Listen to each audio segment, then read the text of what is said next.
que somos una especie en peligro de extinción, ¿no? El pastor predica la Biblia. Bueno, mijo, ¿y qué quiere que predique? ¿Del periódico de hoy o qué? Pero lamentablemente, en muchos lugares ya no se predica prácticamente de la Biblia. Son mensajes de motivación, mensajes de ánimo, usted será bendecido y Dios está con usted, Dios le va a prosperar. Y es como un mensaje muy light, ¿no? Un mensaje por encima de la cabeza de la gente. Y a veces, no, yo no tengo la costumbre de escuchar a nadie, pero a veces he visto algún video que me mandan y veo que se predica un mensaje, pero apenas se toca la Biblia. Apenas se toca la palabra de Dios. Y no dice que la fe viene por oír y por oír la palabra de Dios.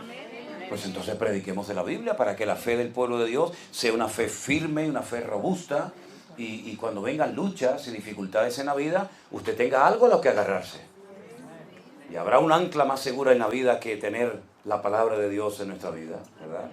Por lo tanto, hermanos, que el Señor nos ayude a no desviarnos ni un milímetro de la palabra de Dios. Que Dios nos libre, porque muchos empezaron predicando la palabra y después se torcieron, se les subió la fama o el éxito, yo no sé, a la cabeza, y se olvidaron de que nuestra responsabilidad y nuestra prioridad más importante en la vida es predicar la sana doctrina al pueblo de Dios. Pero también ustedes, ese es mi deber, esa es mi responsabilidad.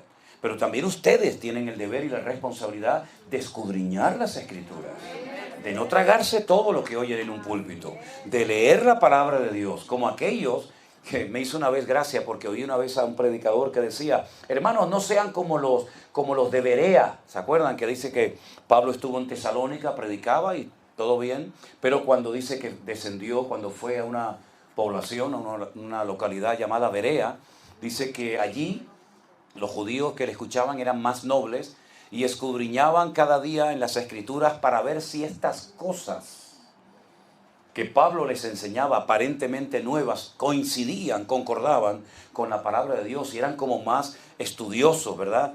No es que fueran gente criticona, sino eran gente que decía, bueno, vamos a ver si la enseñanza que usted nos ha traído hoy es bíblica, y si es bíblica, amén. Pero si no es bíblica, lo lamentamos mucho, usted en este púlpito nunca más tendrá cabida, ¿verdad?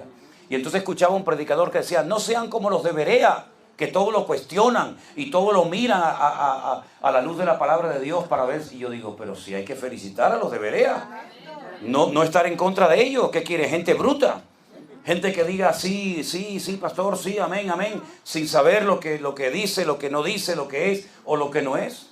Fíjense qué interesante es saber las Escrituras para no ser engañado y manipulado, que cuando Pablo le escribe, por ejemplo, la primera carta a los hermanos de Corinto, dice que cuando se manifiestan en la congregación ciertos y determinados dones espirituales, dice que los demás juzguen, pero juzguen en el buen sentido de la palabra.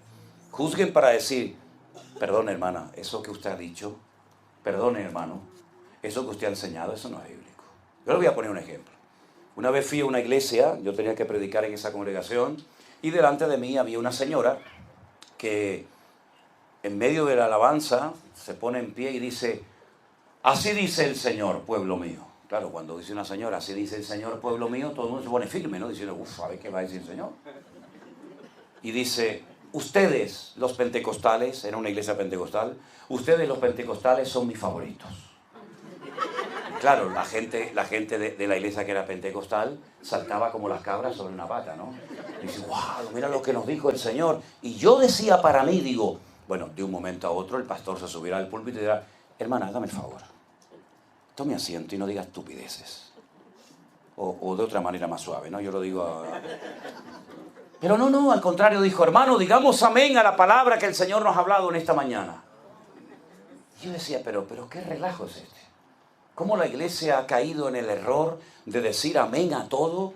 ¿Pero qué es eso de que Dios tiene favoritos? Cuando la Biblia dice, no hay que ser muy listo para saberlo, que Dios no hace acepción de personas. ¿Y dónde está la palabra, por ejemplo, pentecostal en la Biblia? Bautista sí sale, pero cuidado porque le cortaron la cabeza. Yo digo, usted dice, no, yo soy bautista. Digo, pues tengan cuidado, no le vayan a cortar la cabeza. Bueno, hermanos queridos, Dios nos ha dado la gran bendición. Tuvimos que aprender a trabajar y a movernos en todo tipo de ambientes. en ambientes ultrapentecostales, en ambientes ultraconservadores, con gente que van en una línea doctrinal, con gente que va en otra línea, pero el Señor nos ha dado gracia y nos ha permitido poder trabajar y colaborar y predicar con hermanos que alaban al Señor de una forma diferente. Pero no todo el mundo tiene que ser como nosotros, amén, hermanos. Y una de las cosas hermosas, y yo no me cansaré de decirlo, creo que lo decía anoche en la cena, ¿verdad, chicos? Que una de las cosas hermosas de la iglesia virtual es que es capaz de aglutinar, por ejemplo, en este salón o en un hotel o donde sea, a hermanos que no se conocían, hermanos de diferentes iglesias, de diferentes denominaciones, y ver cómo somos capaces de unirnos, dejar a un lado las diferencias que siempre las ha habido y siempre las va a haber a lo largo de la historia, es así, pero somos capaces de unirnos juntos alabando a nuestro Dios. Miren, por ejemplo, el ejemplo de estos muchachos, de estos músicos. Ellos no son todos de una misma iglesia, ¿verdad? Ellos son de diferentes congregaciones, pero son amigos y, por ejemplo, vengo aquí como el año pasado, pues se juntan, a pesar de que son de diferentes congregaciones, para alabar juntos al Señor. Porque aquí no estamos levantando en alto una iglesia, una denominación, un ministerio, un hombre. Aquí estamos levantando en alto al Rey de Reyes y al Señor de los Señores. Y si alguien quiere levantar sus manos, que lo haga, pero no critique al que no lo haga. Y si alguien dice, yo prefiero no levantar mis manos, ok, no lo haga, pero no critique al que quiera hacerlo. Porque lo que tiene que imperar por encima de todo esto es el amor a Dios. Y el amor a los hermanos. Porque yo creo que el gran problema de la iglesia no es tanto doctrinal. Yo creo que el gran problema de los cristianos hoy en día es la falta de amor. Que parece como que todos tienen que ser como nosotros. Mire, yo estuve en una escuela bíblica, en un seminario, que fíjese lo que me decían. Nosotros tenemos la, ¿cómo le llaman? La bombilla, la lámpara. La bombilla de 100 vatios. El foco. Tenemos el foco de 100 vatios. Los demás hermanos, y mencionaban una serie de denominaciones, tienen el de 50, el de 40, el de 30 y el de 10. Y en el escudo de la denominación ponía full gospel. Nosotros predicamos el evangelio completo. Los demás lo mutilaron. Nosotros predicamos el evangelio completo. Y claro, uno sale de allí creyendo que como tu iglesia, como tu denominación, no hay otra, que tú eres el rey del mambo, ¿no? Que todos son por encima, por abajo de ti, y tú eres el... Y cuando uno conoce a otros hermanos, como por ejemplo una vez cuando estaba en el ejército, fui a una iglesia de visita y se me acercó una señora y me dice, ¿Usted está en el ejército? Digo, sí. Dice, tenga, hermano, las llaves de mi casa, usted puede cuando salga venir a nuestra casa. Me presentó a su marido, me presentó a sus hijos, venga a casa para que usted tenga un lugar tranquilo y pueda descansar. Y yo eso nunca lo había visto, ni nunca lo había presenciado, ni experimentado, por ejemplo, en la iglesia, en la denominación en la que yo me crié en aquellos años. Y entonces el Señor me mostró que hay gente buena en todas partes, hermanos. Y hay hermanos hermosos que a lo mejor no alaban, no cantan, no tienen el estilo que tú tienes y que crees que es el mejor del mundo, pero qué hermoso es cuando nos damos cuenta de que en Cristo somos uno. Y yo me he preguntado en algunas ocasiones, ya no tanto, porque ya tengo otras cosas en la cabeza, pero durante mucho tiempo me preguntaba, ¿y en el cielo cómo vamos a hacer? Porque hay gente que no le gusta el ruido. Hay gente que le gusta el ruido. Hay gente que sin ruido no pueden vivir. Y hay gente que con ruido dice, yo no aguanto eso, ¿verdad? ¿Cómo vamos a hacer en el cielo? Porque yo creo que en el cielo algo de ruido va a haber, ¿eh? Algo, no mucho, pero algo va a haber. Hombre, junten ustedes a todos los cristianos, cientos, miles y millones de cristianos de todas las épocas, ¿verdad? Desde el siglo I hasta ahora. Y cuando cantemos, algo de ruido haremos. ¿Y cómo será ese lugar? Bueno, empecemos a entrenar desde ahora, hermanos. Si vamos a tener que, iba a decir soportarnos, si vamos a tener que estar en la eternidad todos juntos, empecemos a practicar desde ahora. Y no digamos, no, los bautistas por allá, los pentecostales por acá. En Cristo somos uno y tenemos que estar por encima de esas tonterías que le han hecho mucho daño a la iglesia del Señor. ¿Saben por qué estos movimientos que todos sabemos que están creando tanta confusión en los colegios, en las universidades, etcétera? ¿Saben por qué tienen tanto éxito? Porque son una piña. Porque son unidos y viajan y apoyan sus manifestaciones y sus días, etcétera, etcétera. Están unidos entre sí. ¿Por qué Dios no destruyó a la gente en el tiempo, por ejemplo, de la Torre de Babel?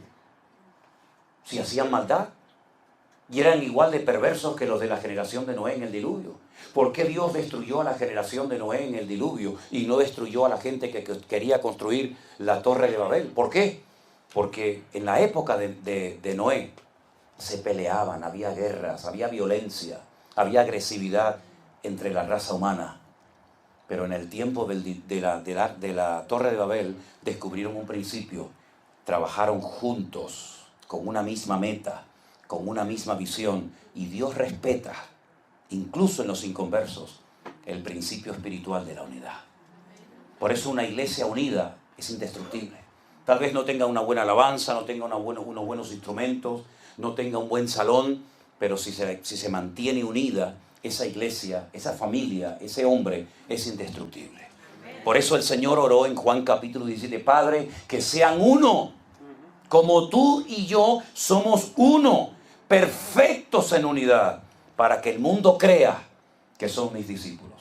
Por eso, mis queridos hermanos, lo que tenemos que orar es para mantenerlos siempre unidos, a pesar de la distancia, porque esa es otra gran lección que el Señor nos ha dado, que a pesar de la distancia, a pesar de los distintos trasfondos, ¿verdad?, de los que han venido muchas personas y se han integrado a la vida de la iglesia virtual, hemos aprendido a trabajar juntos y a mantenernos unidos a pesar de la distancia.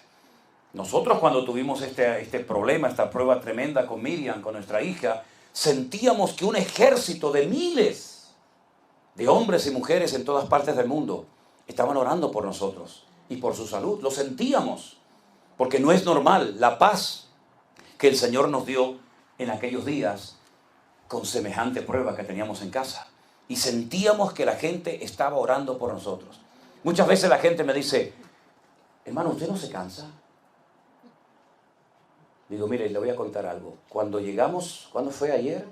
Cuando llegamos, yo estuve, desde que llegué prácticamente, yo no cené, porque yo no ceno cuando hay esas cosas, ni muchas veces ceno. Pero cuando yo llegué a casa, después de estar horas de pie, saluda a este, saluda al otro, beso por aquí, beso por allá, foto aquí, y uno me decía, no, me salió mal la foto, otra foto, y ahora de derecha, y ahora de izquierda, y ahora... Cuando yo toda mi vida he odiado las fotos, porque no me han gustado, pero bueno, ahora el Señor me dio la vuelta a la tortilla, ¿no? Cuando yo llegué a casa, después de horas de estar de pie, le dije a Cristina, ¿sabes una cosa? No estoy nada cansado. Podría otra vez tener un culto y cantar y predicar y hacer... Y me dice ella, es que eso es de Dios. Digo, claro, ¿tú sabes la cantidad de gente que está orando por nosotros en estos días, hermano? Gente de todo el mundo están orando. Y el Señor nos da una fuerza como las del búfalo, dice la palabra del Señor. Claro, después cuando uno llega a casa, después de unos recorridos de este tipo, uno llega reventado.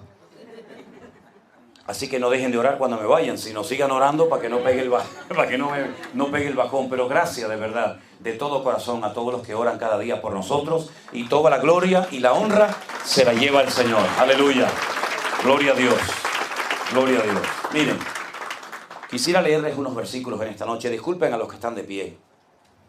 Pero bueno, así saben lo que es estar de pie.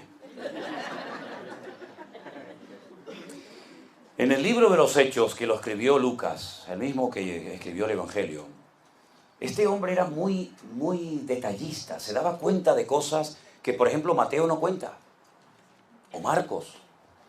Lucas es una persona que nos cuenta cosas que uno dice, fíjate en lo que se fijaba Lucas. Por ejemplo, ¿no? Dice que cuando llegaron al aposento alto había 120 personas. Y uno dice, ¿qué tiene que ver?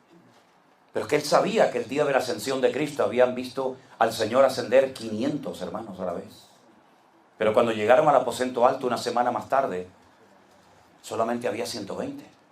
Se habían apartado 380 por el camino. Y eso lo cuenta Lucas, y eso tiene una explicación. Y te das cuenta que Lucas se da cuenta de detalles y de cosas realmente tremendas. Y una de las cosas que le llamó la atención a Lucas, que la cuenta en su libro, es cómo eran nuestros hermanos en aquella época, cómo eran los cristianos en aquellos primeros días, en aquellos primeros años de la iglesia primitiva en Jerusalén. Y preste atención, dice la Biblia en el libro de los Hechos, capítulo 2, el verso 43, que sobrevino temor o respeto a toda persona y muchas maravillas y señales eran hechas por los apóstoles. Y todos los que habían creído estaban juntos, como el Salmo 133, ¿verdad? Juntos, en armonía. Estaban juntos y tenían en común todas las cosas. Eso es lo que es comunión.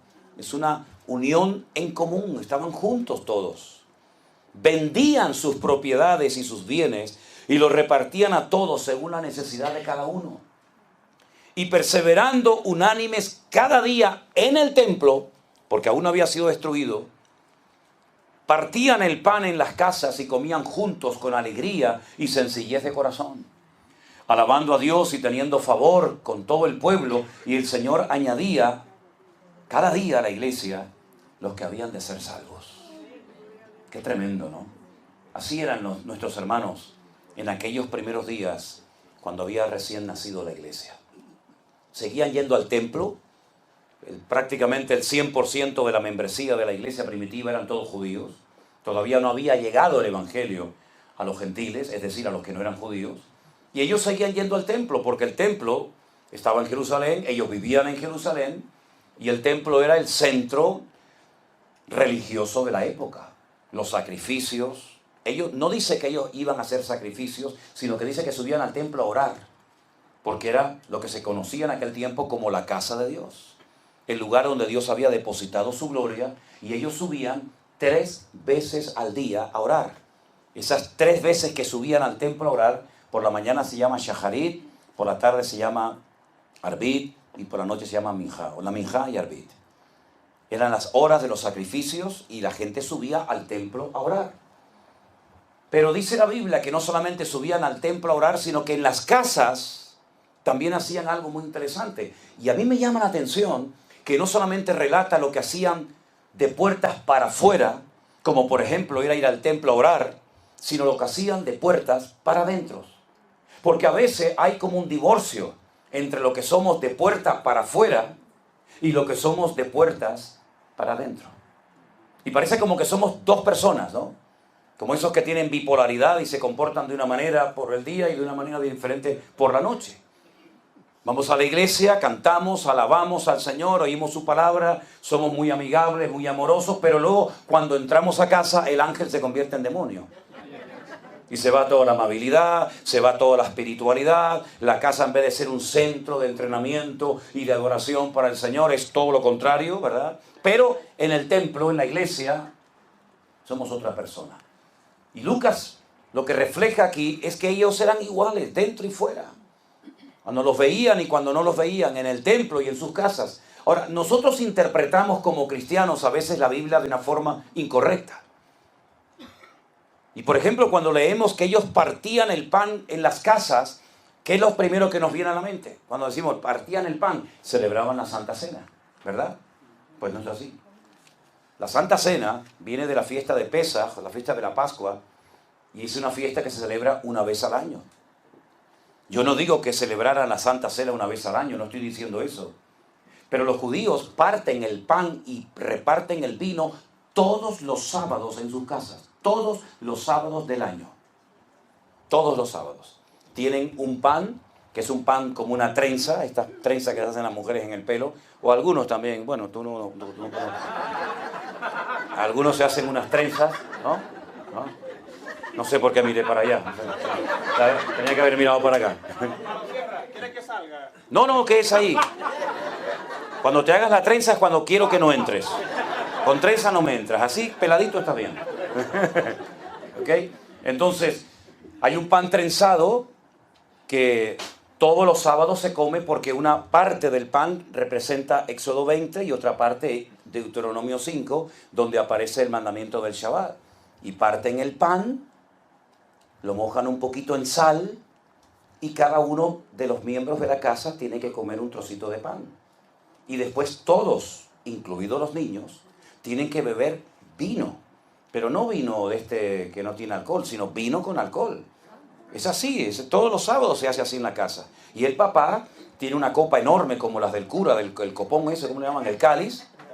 Y lo llenan hasta arriba, hasta que rebosa. Porque dicen que si echa poquito, la bendición es poquita. Y si lo llenan hasta arriba, la bendición es mucha.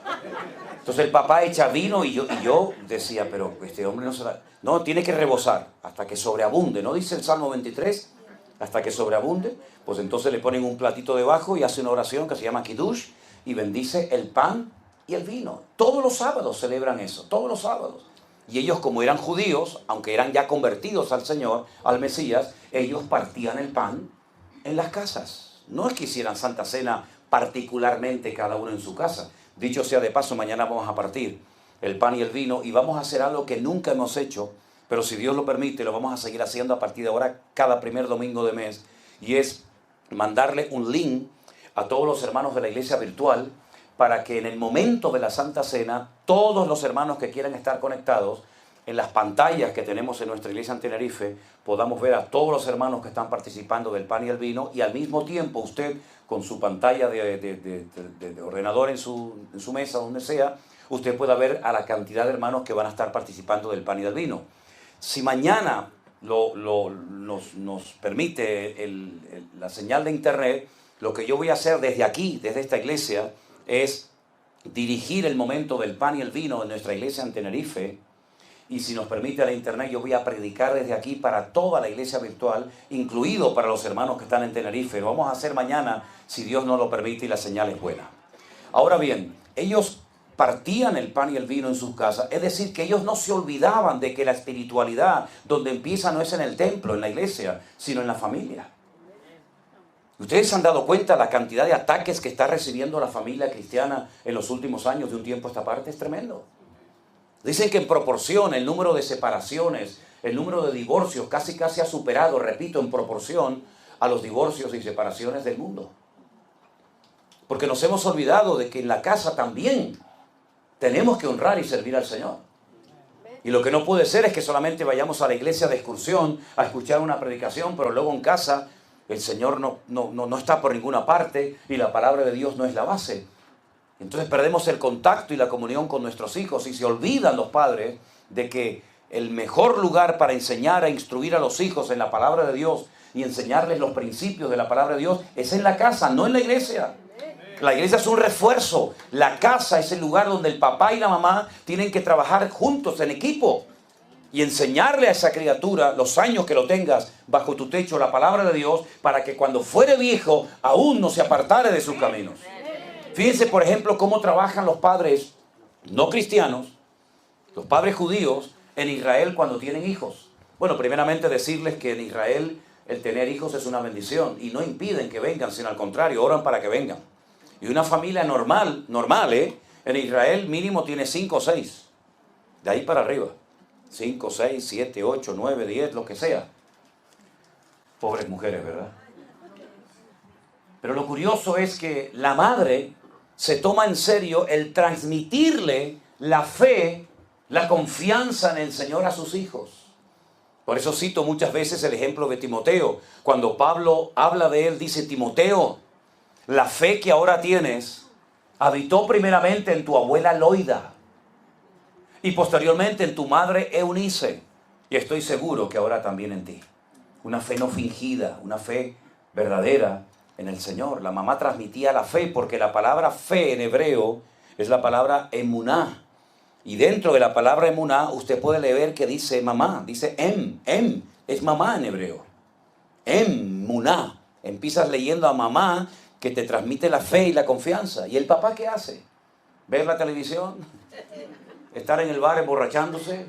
No, los creyentes judíos en Israel no tienen televisión en sus casas. No usan televisión. No tienen. El papá lo que hace es que le transmite el conocimiento de la palabra a sus hijos. Y los niños aprenden a leer y a escribir en casa antes de ir a la escuela. Y aprenden no solamente algún versiculito suelto, como nuestros niños de la escuela dominical, sino que aprenden capítulos enteros de memoria y libros enteros de memoria de la Biblia. De tal manera que usted habla con un muchacho de 12, 13, 14 o 15 años y, hermano, sabe más versículos de la Biblia que muchos pastores hoy en día. ¿Verdad? Es verdad que conocen más de la palabra de Dios que del Dios de la palabra. Es verdad. Pero cuando esa gente se convierta, cuando a esa gente se les caiga las escamas de los ojos, como por ejemplo le ocurrió al apóstol Pablo, imagínense el conocimiento, la base que tienen de las Sagradas Escrituras esas personas. Por eso ustedes, cuando leen, por ejemplo, y hago un paréntesis, en el libro del Apocalipsis, cuando el Señor decide escoger a 144,000 de ellos, a 144,000 judíos, 12,000 de cada tribu, en 3 años y medio evangelizan el mundo, cosa que la iglesia no ha hecho en 2000 años. Porque son personas que tienen un tremendo y profundo conocimiento de la palabra de Dios, ¿se da cuenta? Por lo tanto, los discípulos, la iglesia primitiva, es verdad que iba al templo, iban a orar, pero también en las casas practicaban la fe que decían tener en el Señor. ¿Cómo está su vida espiritual, su vida cristiana dentro del hogar? ¿Es el Señor el dueño de esa casa o quién es? ¿Es verdaderamente su hogar un lugar donde sus hijos aprenden la palabra de Dios, aprenden a orar, aprenden primeramente los primeros textos de la Biblia? ¿Es verdaderamente así? ¿O su casa es un caos y su casa es un desorden? Fíjense qué importancia le da el Señor a la familia, al hogar, que cuando, por ejemplo, alguna persona quiere ser diácono, es decir, un servidor dentro de la iglesia del Señor, una de las cosas que menciona, dentro de otras muchas, es que sus hijos sean convertidos. Cuando alguien quiere ser pastor, pues más todavía. Dice, pues el que no sabe gobernar su casa, ¿cómo va a gobernar? ¿Cómo va a dirigir y a presidir la casa del Señor? Por lo tanto, su prioridad no es el ministerio. Su prioridad no es su trabajo, hermano. Su prioridad son sus hijos, su familia y su matrimonio. Y hay un tiempo corto, pasa volando, cuando te das cuenta, uy, el muchacho se me hizo adolescente, se me hizo joven. Y la presión que los muchachos reciben hoy en día, no la recibimos nosotros cuando éramos jóvenes, cuando éramos adolescentes. Hoy en día reciben una presión, unas enseñanzas, unos antiprincipios terribles. Y después se produce ese choque, ¿verdad? Entre lo que aprendieron en casa, si es que lo aprendieron, lo que aprendieron en la escuela, en la iglesia, en la escuela dominical, si es que lo aprendieron, como por ejemplo cuando llegan a la universidad, muchos chicos abandonan los caminos del Señor. ¿Por qué? Porque no tenían base, no tenían suficiente conocimiento como para decir, el hombre no viene del mono. Tú a lo mejor sí. Pero el hombre no viene del mono. De hecho, la teoría de la evolución, Darwin nunca dijo eso. Darwin nunca dijo que el hombre viene del mono. Si hay un eslabón perdido que no aparece, que por supuesto que no va a aparecer. Por lo tanto, es una de las tantas teorías. Y cuando llegan a la escuela y se encuentran que si el Big Bang y se encuentran con todo esto, no saben explicar, y la verdadera ciencia no contradice a la Biblia, ni la Biblia contradice a la verdadera ciencia, sino que tenemos que enseñarle principios de apologética, que es la ciencia que nos ayuda a la defensa correcta de nuestra fe. No dice la Biblia, hermanos, estad siempre preparados. ¿Para qué? ¿Para discutir? No, para presentar defensa con mansedumbre y reverencia ante todo aquel que demande razón de la esperanza que está en vosotros, ¿verdad? Pero ¿cómo dice la Biblia una edad y la ciencia dice otra edad de millones de años? ¿Pero quién dice la verdad, la Biblia o la ciencia? Los dos. Los dos tienen razón. Lo que pasa es que la forma de medir el tiempo de la Biblia y el punto de partida de la Biblia es diferente al punto de partida de la ciencia, pero no están peleados el uno con el otro, ¿verdad? Por lo tanto, esas cosas tienen los muchachos que saberlas para que cuando lleguen a sus escuelas, a sus universidades, no sean confrontados, no sean avergonzados, sino que puedan marcar una diferencia, como por ejemplo José, sin pastor, sin Biblia, sin amigos, sin nada, fue capaz de mantenerse firme en la presión terrible que experimentó los años que estuvo hasta preso en Egipto. O como Daniel, que lo llevan a Babilonia y lo intentan desprogramar y le cambian el nombre y le enseñan otros principios religiosos, etcétera, etcétera. Pero él se mantuvo firme. ¿Por qué? Porque él sabía los principios de la palabra de Dios. Y nosotros vamos a ser atacados en nuestra fe. Sobre todo los muchachos, los jóvenes, cuando van a las universidades, cuando van al ejército. Por ejemplo, el otro día estuve en una población de Israel que fue comprada hace muchos años por hermanos cristianos de Finlandia y construyeron cabañas de madera muy lindas donde se puede acampar, y hicieron un hotel y etcétera. Y allí hacen retiros, hacen campamentos, hacen reuniones y me llevaron un día a ese lugar que se llama Yad Shemona. Y allí había una concentración de jóvenes creyentes militares. Todos los que estaban allí eran soldados, estaban en el ejército. En Israel, como saben ustedes, el ejército es obligatorio, tanto para mujeres como para hombres. Los hombres van 3 años, las mujeres van 2, y la presión que reciben es tremenda, y decían que hasta el 80% de los jóvenes creyentes que ingresaban en el ejército se apartaban de los caminos del Señor y nunca más volvían. Y entonces los pastores se alarmaron y dijeron, hay que preparar, hay que entrenar a los muchachos. Y entonces hacen este tipo de encuentros, primero para que se conozcan, para que sepan que no está solo, sino que hay centenares de jóvenes que están en el ejército y puedan presentar defensa de la fe que dicen tener en el Señor Jesús. Eso es lo que hacían los creyentes, vivían juntos, con sencillez. No hace falta tantas cosas para ser feliz, hermanos, porque teniendo a Cristo, tenemos lo más importante de la vida. Yo conozco gente que tiene tantas cosas, un patrimonio tan inmenso, pero no son felices, no tienen paz en su corazón. Y no hay nada malo en tener cosas. Yo no estoy en contra de eso. Yo cuando veo hermanos que Dios los prospera y los bendice y compran por aquí, compran por allá, gloria a Dios, me alegro mucho, hermano. Pero que no te olvides que la estabilidad y la confianza no la tienes que depositar en lo que tienes, sino en lo que eres. Y lo que eres es un hijo del Rey de Reyes y Señor de los Señores. Gloria a Dios. Y algo que destaca el libro de los Hechos y que Lucas lo menciona, es que dice que no había necesidades entre ellos. Eso me llama mucho la atención, lo dice en el verso 45. Vendían sus propiedades, sus bienes, y los repartían a todos según la necesidad de cada uno. Y si vamos al capítulo 4, un poquito más adelante, dice, la multitud de los que habían creído, versículo 32, era de un corazón y de un alma.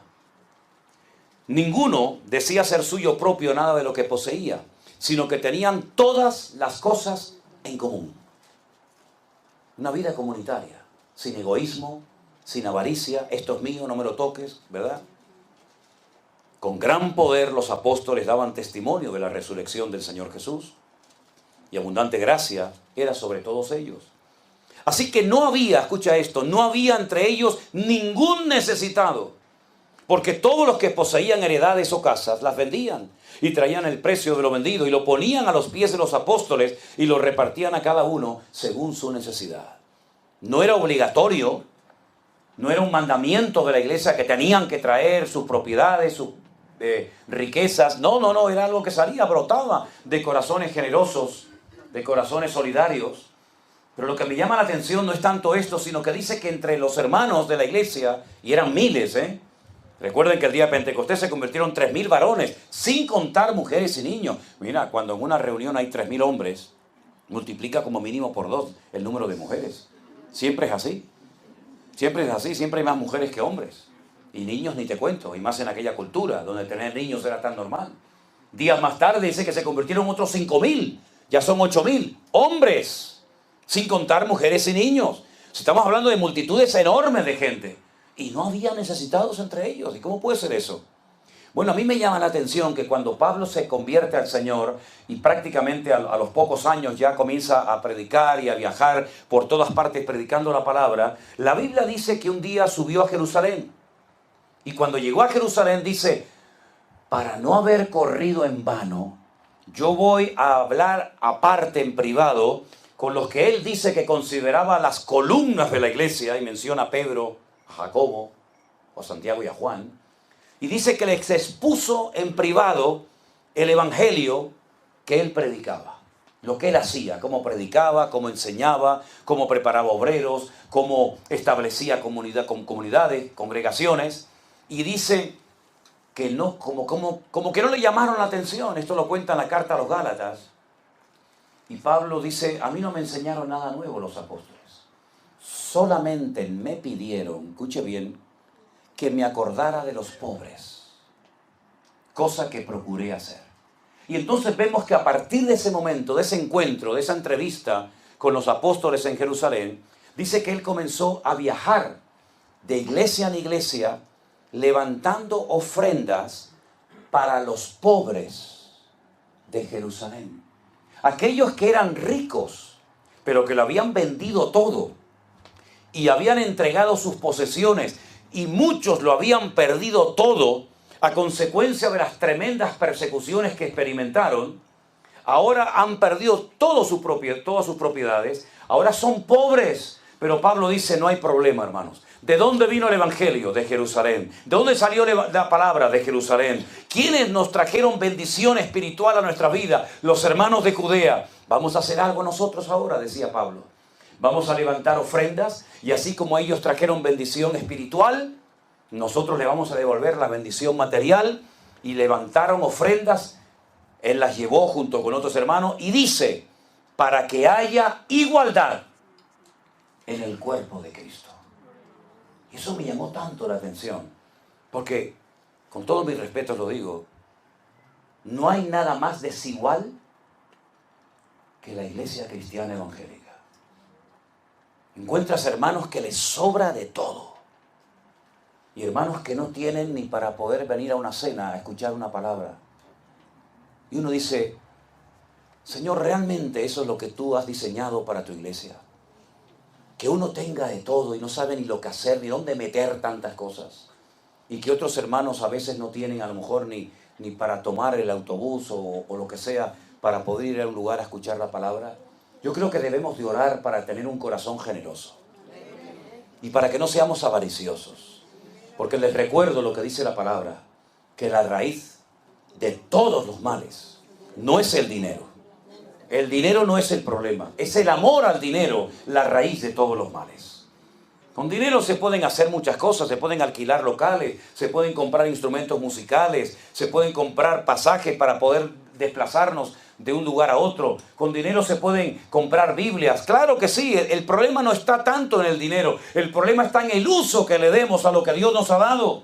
Y que no nos sintamos dueños, sino administradores temporales de recursos que el Señor ha puesto en nuestras manos para que seamos canales de bendición al pueblo de Dios. ¿Cuántos dicen amén? Y así es como los cristianos de la iglesia primitiva vivían. No solamente iban al templo a orar, a tener comunión con Dios, sino que también tenían comunión entre ellos. Y yo les animo, a hermanos de una misma zona, a hermanos de una misma ciudad, de la iglesia virtual, que tengan comunión entre ustedes. Hablaba con mi hermano Paulo y le decía, hermano, si hay otros hermanos que forman parte de la iglesia virtual en tu zona, reúnanse, por ejemplo, el primer domingo de cada mes, ¿verdad? Para poder participar juntos de la cena del Señor. Hay hermanos que están solos en una ciudad. En España tenemos casos de hermanos que están ellos solos en una ciudad, pero luego tenemos hermanos que se pueden juntar en alguna ciudad, en alguna casa, en algún sitio, para poder tener comunión, porque la comunión con Dios es fundamental, pero también la comunión entre nosotros es fundamental. Por eso yo animo, y el otro día mandé un mensaje a la iglesia virtual, para que estén activos. No digan, bueno, yo sí, yo soy miembro de la iglesia virtual, pero no se le ve nunca, hermano. No se le ve nunca, no participa nunca. Usted no sabe si hay un hermano que se está muriendo en un hospital. No sabe nada. No sabe la victoria que hemos obtenido aquí o allá. No sabe nada porque está totalmente desconectado. Y por eso cuando hay reuniones de oración, métase y participe. Presente sus peticiones de oración y oiga las peticiones de los demás también. Y cuando hay una bendición, nos gozamos todos. Y cuando hay un problema, lloramos todos también. Y eso es lo que queremos fomentar en la iglesia virtual. Gracias al Señor por las redes sociales que todavía podemos usar. No sé hasta cuándo, no lo sé. Pero si Dios nos permite conectarnos con hermanos de cantidad de lugares, aproveche y valore ese privilegio. Y tenga comunión, no solamente, repito, con el Señor, sino tenga comunión con otros hermanos. Preocúpese, o mejor, ocúpese en llamar, hermana, ¿cómo está? ¿Cómo está su hija? Hermana, ¿y aquellos papeles que estaba esperando al final le llegaron? ¿Y el problema que tenía con su esposa, con su niño en el trabajo se resolvió? En otras palabras, ábrase a la necesidad de otras personas, porque la Biblia dice que es mucho más bienaventurado dar que recibir. Fíjense qué interesante cuando uno dice las formas que el Señor utilizó para traer enseñanza, para hablar a su pueblo, es que, hermanos, Dios habla por todas partes. Pablo llegó a decir a los romanos en el capítulo 1 que las cosas invisibles de Dios, como su eterno poder y su deidad, se hacen claramente visibles por medio de su creación. Es decir, que usted observa la creación, el atardecer que tuvimos esta tarde, espectacular. Esos dos planetas que tenemos ahí en el horizonte que se han alineado milagrosamente. Los cantos de los pájaros. Dios habla a través de la creación. No haces caso a través de la creación. Hablaba en su momento a través de las estrellas. Y aquellos magos de Oriente fueron guiados por una estrella desde Babilonia o tal vez más allá para poder llegar al sitio exacto donde el Señor había nacido. Y el Señor habla a través de su palabra. Y el Señor habla de tantas formas, incluso a través de la orografía, a través del país en el cual se escribió la Biblia, que es Israel. Yo le decía a los hermanos, y ustedes saben que lo he comentado allí, que Israel es uno de los pocos países del mundo que tiene 4 mares. 2 internos y 2 externos.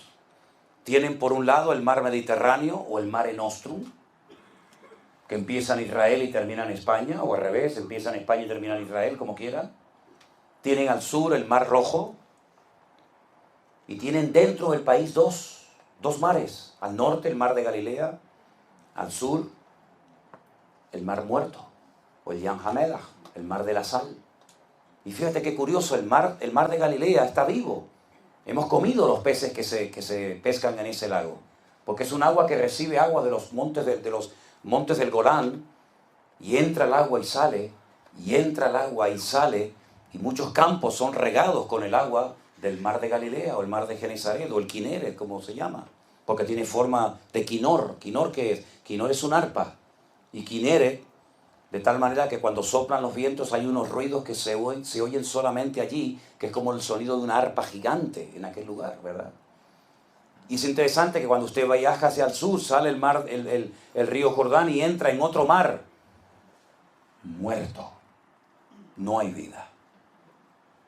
Porque recibe, pero no da. ¿Usted quiere tener la vida del Señor en su corazón? ¿Usted quiere ser renovado cada día? Aprenda a dar. Y no solamente a pedir, dame, dame, dame y dame. Porque repito lo que dijo el Señor, más bienaventurado es dar que recibir. Y si esto fuera poco, dentro de la ciudad de Jerusalén, por si alguien no se había percatado de esto, hay 2 estanques. Uno dentro de la ciudad y actualmente otro fuera de la ciudad. Uno que es el estanque de Betesda, donde se recoge el agua de la lluvia y ahí se queda estancada y el agua se termina echando a perder. Y otro que es un estanque de aguas vivas porque entra y sale agua, que es el estanque de Siloé. Es decir, Dios nos habla de muchas formas y maneras. Lo importante es que captemos el mensaje y nos demos cuenta de que nosotros podemos vivir en victoria si ponemos en práctica lo que hacían nuestros hermanos en la iglesia primitiva. Pero tengo también que decir algo, y es que cometieron un grave error.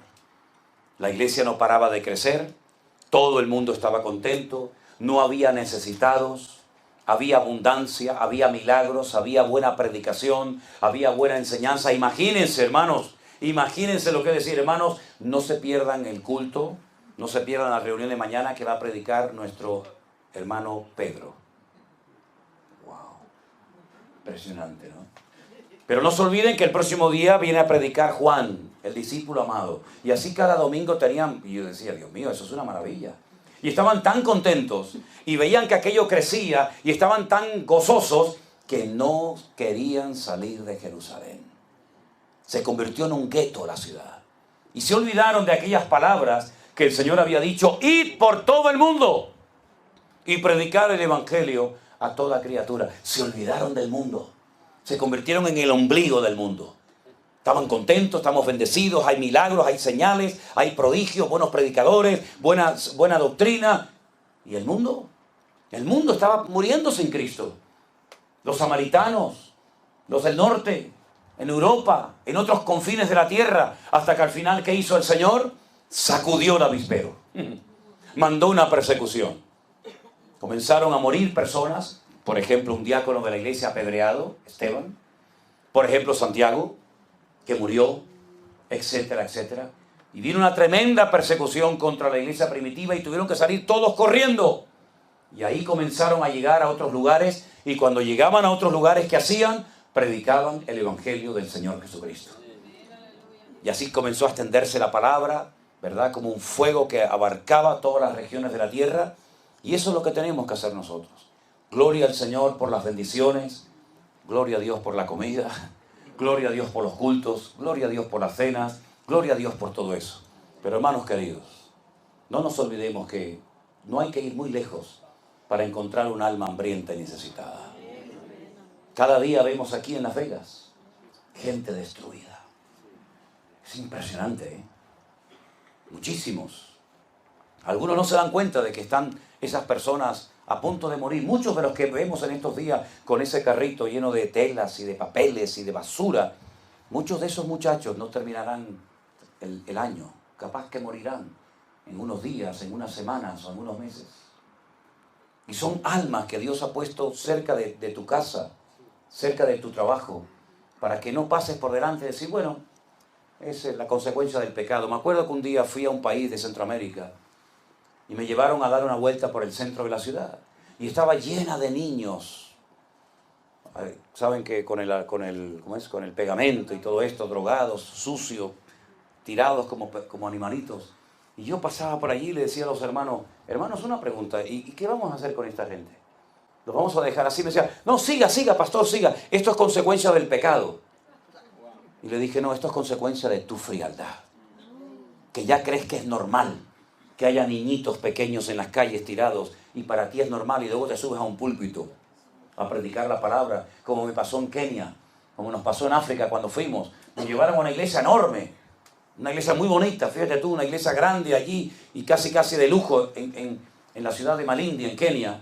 Pero enfrente de la iglesia había un basurero gigante, enorme, donde había un montón de gente buscando comida, muchas veces en mal estado, niños, animales, perros, aves de carroña. Allí estaba la gente comiendo y la gente entraba bien trajeada y bien vestida al culto.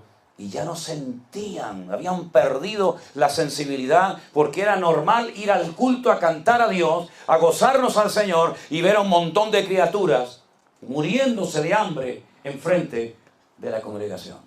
Como me han contado que en Sudamérica o en Centroamérica hay una iglesia muy grande de uno de estos famosos que enfrente de su iglesia tiene un estercolero y la gente buscando comida para comer. Vergüenza nos debería dar como cristianos y como hijos de Dios. Vergüenza nos debería dar.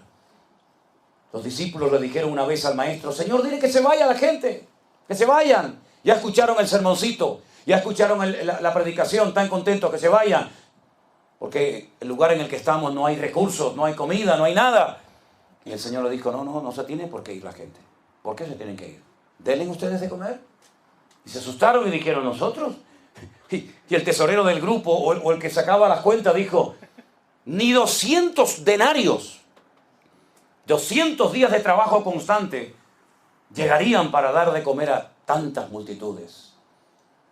Habían perdido la sensibilidad por la necesidad ajena de la gente. Y muchos cristianos son así. Ya ni sienten ni padecen, les da lo mismo que la gente se muera de hambre, que no tenga trabajo, que pases con tu auto y veas debajo de un puente a un montón de muchachos, de gente mayor, que no tengan donde cobijarse. Es terrible ver cómo la iglesia ha perdido no solamente la pasión por las almas perdidas, sino la compasión por personas que podrían haberse convertido si alguien hubiera ido a llevarles el evangelio del Señor Jesucristo. Así que mis queridos hermanos, no hace falta ir muy lejos ni irse a África para ayudar a gente tremendamente necesitada y desesperada. Ya sé lo que me van a decir, ya lo sé, lo he oído muchas veces, yo también lo he dicho. Es que hay algunos que le ofrecemos ayuda y le ofrecemos la posibilidad de ir a un centro de rehabilitación para curar si no quieren ir. Sí, ya lo sé. Si yo fui director del primer centro de rehabilitación cristiano en España, de Teen Challenge, aquel ministerio que empezó en las calles de Nueva York con el predicador David Wilkinson. Yo era el director de uno de esos centros. Y sé que hay muchos que no quieren ir porque prefieren vivir una vida de desorden, no quieren someterse, no quieren trabajar, no quieren un horario, ya lo sé, pero también conozco a miles que se han rehabilitado por haber oído el Evangelio del Señor Jesucristo. Y tenemos en nuestra iglesia virtual hermanos, y les voy a presentar ahora un hermano en el Congreso en Toledo, Dios mediante, un hermano que estuvo metido en la droga durante años hasta que el Señor lo liberó y fue libre y hoy en día es un siervo de Dios predicando su palabra. Así que mis queridos hermanos, Dios tuvo que mandar una tremenda persecución a la iglesia primitiva porque se habían acomodado y se olvidaron del mundo. Y nosotros no estamos en este lugar para ser el centro de atención, sino estamos en este lugar con un propósito y con una misión. Y la misión es ganar el mundo para Cristo. Y cuando la iglesia se duerme y cuando la iglesia se encierra en sí misma, entonces el diablo dice, esta es la mía, y se apropian del terreno. Y eso es lo que le ha pasado a la iglesia. Esa ha sido la peor desgracia que le ha pasado al cristianismo. En Europa el cristianismo era una potencia, era fuerte. Países como Alemania, Suiza, Inglaterra, el evangelio era algo tremendo. Europa se ha rendido. Muchas de las iglesias cristianas donde antaño se predicaba el evangelio, hoy en día son discotecas o mezquitas musulmanas. ¿Qué es lo que le va a pasar a este país como no despierte dentro de poco tiempo? Y vemos cómo Europa se ha rendido y ya prácticamente el evangelio ni se ve por ninguna parte. Y es tan difícil que un europeo oiga el evangelio y cambie, ¿verdad? Y el Señor trajo una revolución en los países de Latinoamérica, donde millones de hermanos nuestros se convirtieron al Señor y fueron enviados por todas partes del mundo. Y cuántas iglesias se han abierto con hermanos de Honduras, de Guatemala, de México, de tantos lugares, ¿verdad? Así que el Señor nos ayude y abra nuestros ojos para que nos demos cuenta de que estamos con un propósito y tenemos que cumplirlo antes de que sea demasiado tarde. ¿Cuántos dicen amén? Cierre sus ojos en esta noche, mi querido hermano. Ahí donde está usted. Pídale al Señor. Señor, yo quiero ser un canal de bendición. Vamos a tocar algo suave, ¿sí? Yo quiero ser un instrumento útil en tus manos. Y no una oveja estéril. No un creyente que como un mueble viejo está en una iglesia, sentado en una banca, 1 año y 2, y toda la vida. Y no se reproduce ni le habla a nadie del amor de Dios.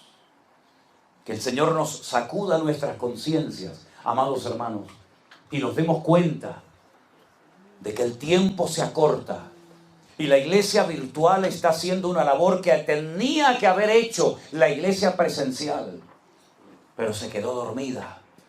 Y entonces el Señor comenzó a extender su palabra a través de las redes sociales y centenares y miles de personas se han convertido y reconciliado con el Señor porque muchas iglesias locales se olvidaron de predicar el evangelio.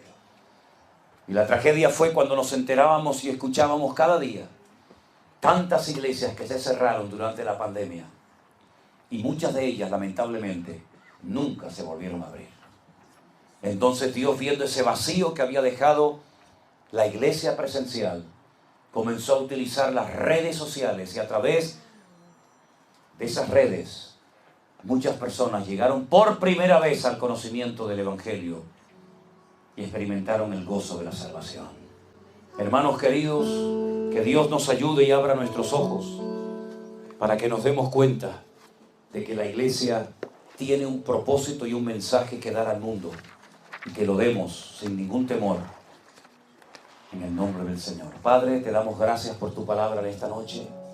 Gracias te doy por cada hermano, cada familia aquí representada entre nosotros. Señor, gracias por lo que has hecho entre nosotros a través de esta red, de este medio de la iglesia virtual. Gracias por tu obra y tu iglesia aquí en Las Vegas. Gracias, Señor, porque ha sido la primera obra que se ha levantado presencialmente en este país. En esta ciudad de perversión, de lujuria, de sexo, de juegos, tú has levantado una luz en medio de tanta oscuridad. Señor, ayúdanos a extender tu reino y la verdad de Cristo por todas las naciones de la tierra, Señor Jesús. Ayúdanos a despertar a la realidad de que el mundo se pierde sin Cristo y que nosotros tenemos la oportunidad de predicar tu evangelio como nunca antes. Paulo, está bien, está bien. Levantamos nuestras voces en genuina adoración. Nos gozamos hoy aquí, adorando a nuestro Dios. Bendeciré tu nombre eternamente y para siempre. de suprema alabanza. Eres digno, mi Señor. Es más, levantamos nuestras voces en genuina adoración. Nos gozamos hoy aquí, adorando a nuestro Dios. Bendeciré tu nombre eternamente y para siempre, de suprema alabanza. Eres digno, mi Señor. Roca mía, salvación. No temerá mi corazón. Yo estaré siempre confiado.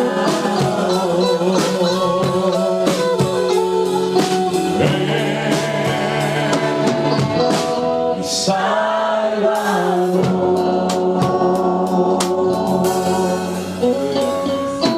Te alabamos, Jesús. Levanta tu mano conmigo al cielo y dile: Señor, te alabo en esta noche, Señor. Bendito sea tu nombre, mi Señor. Aleluya. Digno eres de alabanza, Señor. Aleluya. Qué bueno estar alabante y anunciar por la mañana tu misericordia y tu fidelidad. Tú eres mi fortaleza en medio de la angustia. Tú eres mi pronto auxilio en la tribulación. Roca mía,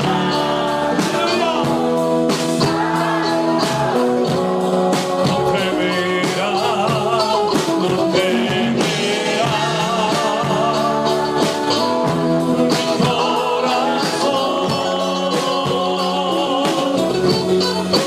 Yo estaré siempre confiado.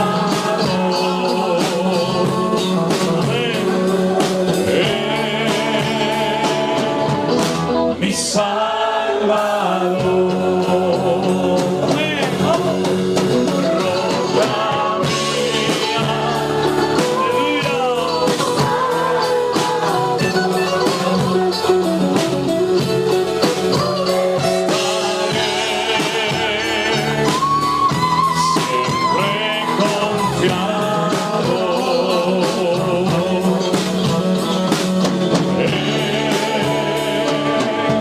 confiado. Mi Salvador.